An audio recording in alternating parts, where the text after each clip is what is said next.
Now, let me be clear.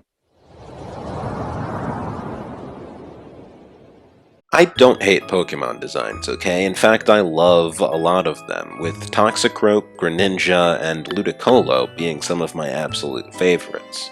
With now hundreds of unique designs and personalities to choose from, it's completely understandable why these creatures have captured the hearts and minds of so many, yes, including myself, over the course of the last 25 years. But as I dove deeper and deeper into the hole that is Monster Hunter, I couldn't help but compare the two.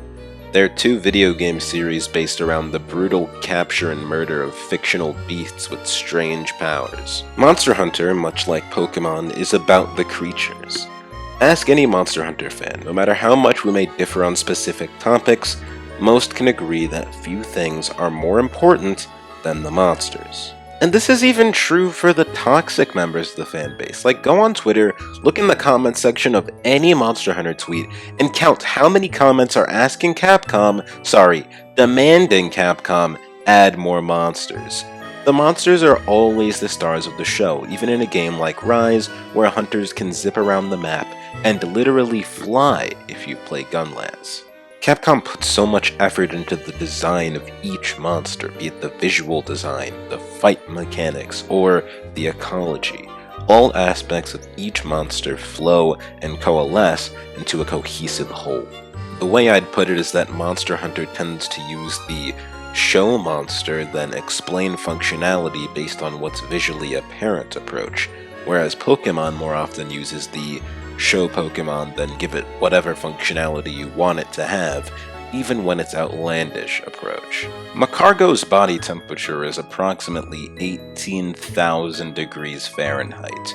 Water is vaporized on contact. Spoink bounces around on its tail. The shock of its bouncing makes its heart pump. As a result, this Pokemon cannot afford to stop bouncing, because if it stops, its heart will stop. Stories go that it grabs the hands of small children and drags them away to the afterlife.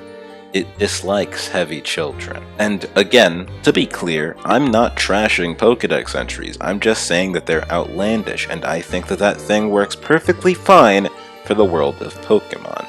But in Monster Hunter's case, they really try to sell you on the idea that even the most ridiculous creatures are just animals living in a functional ecosystem. One example I like to come back to is Brachydios. At first glance, Bracky is just a boxer monster with explosive punches, and while that's 100% exactly what he is, Capcom put in a little effort to make it make sense. Brute Wyvern's coated with an explosive green substance, a material that is thought to be unique slime mold that is primed to explode by an element in the monster's saliva. They are also capable of powerful four-leg strikes. By slamming the ground or prey with its fists or horn, Brachydios can deposit a puddle of its slime mold, which, once detached from the monster's body, quickly undergoes a powerful chemical reaction and violently explodes. This slime will gradually run out, in which Brachydios can prime this mucus with its saliva to replenish it. All of which are behaviors that are observable in-game. I guess the difference here is that Pokemon tends to describe something to players, and then forces them to think about what the implication of that thing is, whereas Monster Hunter shows players something and then explains it. Brachydios is a great example because his body perfectly reflects the type of attacks he uses in combat. So what I'm trying to say is that there aren't any ghastly used Ice Punch type deals in Monster Hunter. Brachydios has blunt arms that are made for bludgeoning, so that's what he does with them. Nargacuga has long, flexible tail with deployable spikes on the end, so he spins his tail a lot. And a monster like Rajang has a strong upper body, so it's a no-brainer that he'd try to pick you up and throw you. And beyond basic attacks that can be inferred from the designs, Capcom does a great job of giving each monster their own personality. For instance, if you fight Arzuros, the honey badger monster, while you have honey in your inventory, he'll steal it from you, and then drop everything just to eat it while you wail on him. In older games, you can mine the back of Basarios, the rock dragon, for ore while it's burrowed underground. One of my personal favorites, Chameleos, has these cool start and stop, wind-up toy-like movement patterns whenever he walks, or just moves in general. And Chameleos is actually another example of what I was talking about earlier with Brachydios. Chameleos has the ability to camouflage itself by using the electric currents running through its skin, reflecting light in the midst, and thus making its body invisible. This camouflaging ability is disabled if its horn is broken and the tail is severed.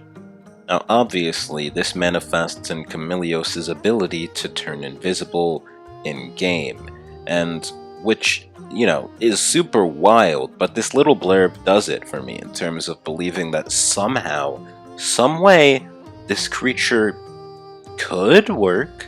And this series does a great job of explaining the interaction between these monsters within the ecosystem. A good example of this can be seen in Zinogre, the Lord of Lightning, and his relationship with Fulgurbugs. Zinogre is able to charge itself by summoning Fulgurbugs from the vicinity, utilizing their natural electrical abilities for its own purposes, during which time its claws will emit blue light similar to the markings on its back. So Zinogre protects the bugs in exchange for their power, but that's a positive relationship. Volatile relationships can be seen in World and Rise's turf wars, especially animated fights between specific monsters who may not have the greatest relationships or are just territorial. Which again goes back to one of my main points. These are incredibly animalistic behaviors that are being characterized perfectly by Capcom through not very realistic creatures. And that's perfectly fine. If at any point in this video it came off like I was saying that Monster Hunter monsters are better than Pokémon, please understand that's not my intention. I love how Capcom portrays these behemoths, and I get excited every time a new monster or expansion is on the way. And Pokémon and Monster Hunter are two games coming from two different places, and there's plenty about Pokémon that I could trash, but their creature designs aren't at the top of that list. So join me next time for what will undoubtedly be a video about The Legend of Zelda, because my brain only has two modes, Monster Hunter and Zelda. Stay out of my way. Get out of my way, or get run over. I'll see you next time.